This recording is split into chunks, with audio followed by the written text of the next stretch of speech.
What's up, everyone? Welcome back to another review, and this time we're taking a look at the 2005 remake of the Amityville Horror, starring Ryan Reynolds, directed by Andrew Douglas. Let's waste no time, let's get right into it.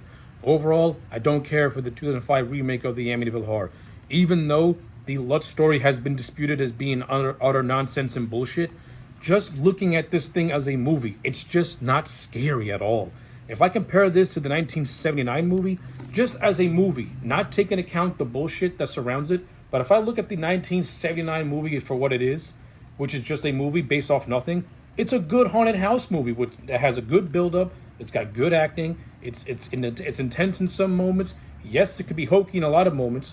But the thing that 1979 movie does, that I think it does very, very well, is show the slow deterioration of George Lutz from a decent, hardworking family man to somebody who goes crazy and nearly kills his family. I think the 1979 movie did a good job at breaking that man down to the point where he almost goes nuts. Now, let's take a look at this movie where Ryan Reynolds plays George Lutz, and I don't see the subtlety. I don't see the gradual build. It's from day one this guy starts to slowly is going crazy, and by this third day he's nuts. So yeah, I don't think this remake has no subtlety. It has no suspense. It has no build-up. It just has no nothing.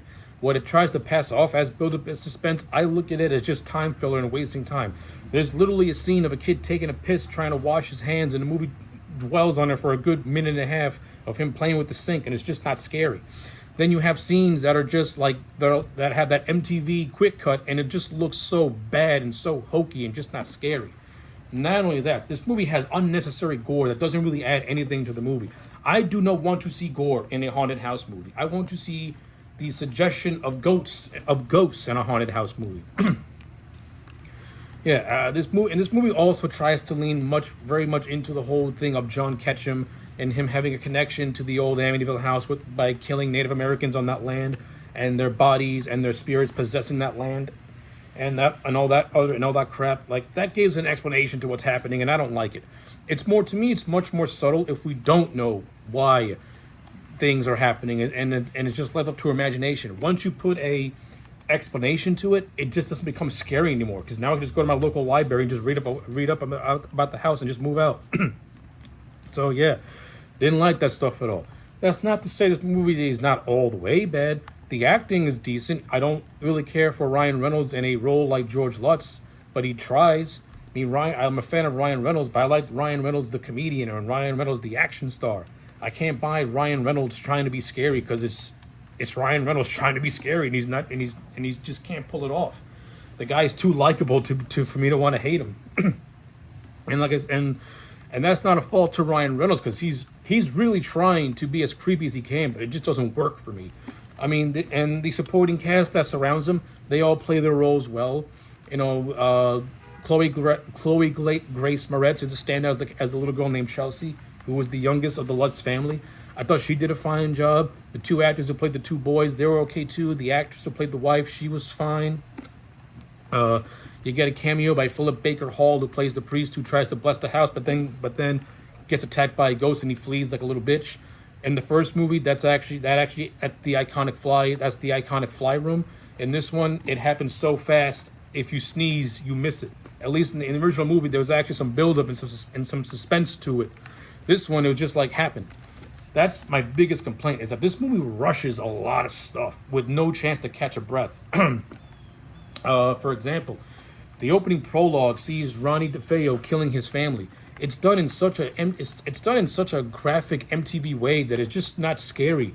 At least in the original movie, we get the same prologue, but we never see Ronnie DeFeo. We only see the gun being blasted.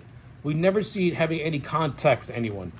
This one, all that subtlety's out the window. Like, you see the shotgun blast, that motherfucker's popping a cap in the motherfucker's ass. All right, I don't need to see that. I don't. There's no need for it. I'm okay with the prologue. That sets up the whole thing of the Amityville Horror, because the whole idea of the Lutz moving in there was that it was like right after the DeFeos were killed. So I understand. So showing that prologue is fine, but showing it the way they did, I did not care for it. And then you get the whole newsreel scene right after it, and it's like, okay, they're trying to give authenticity.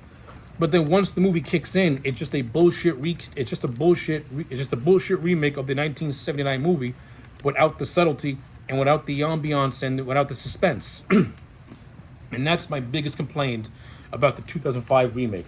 There's no suspense. It's just a generic 2005 movie with an iconic name slapped on to sell tickets. The problem is, by 2005 standpoint, the Amityville Horror story was already starting to be disputed as bullshit. So, since the story was bullshit, the movie's bullshit. And even though I like that 1979 movie, the same thing applies. However, if I just look at both these movies in isolation, taking away the real life accounts, the 79 movie is still better. It has better acting. It's got better directions. It's got better suspense. This doesn't. This movie looks good. I give it that. Its production values are light years better than what came in 1979. Then again, this was made in 2005, so you got modern technology. I think the use of CGI sucks, and I prefer like practical effects for a haunted house movie. But hey, you get what you pay for when you watch a movie called The Amityville Horror from 2005 with Ryan Reynolds.